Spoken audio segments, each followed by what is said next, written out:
Hey guys, in this part we are going to learn about VS Code Emmet shortcut. Emmets are really helpful. It helps us do our job a lot easier and a lot faster. So let's see what these are. Suppose we want to create a div with a class name of container. So normally we will do like container and then closing tag.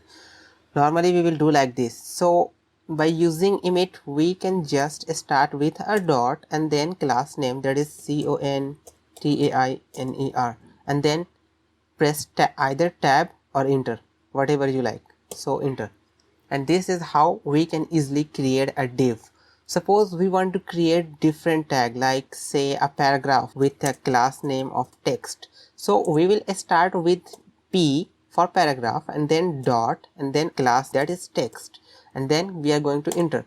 So this is how we can create a paragraph. And now suppose we want to create a ul, so we will create directly a ul, and then we want to create 5 li tags. So we can say li and then asterisk for multiplication and then 5 means 5 li. So this is how easy and simple and fast it is to create multiple tags. Now I'm going to show you one more cool thing in VS Code, and that is how you can write in all the li tag at once. So for that we need to hold on our alt key on Windows and then just click and then click, and this is how easy it is. Interesting, right? Okay, next thing. Okay, now suppose we want to create a div with an id of my div. So for id we are going to start with a hash and then we are going to write the id name, that is my div, and then enter.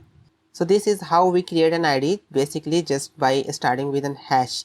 Okay, suppose we want to create a paragraph with an id of my p maybe. So we are going to start with p and then going to write hash and then going to write the id name, that is my p. And this is how you create a paragraph with an id. Thanks for watching this quick tutorial guys. I hope this will be very helpful to all of you. Thank you so much.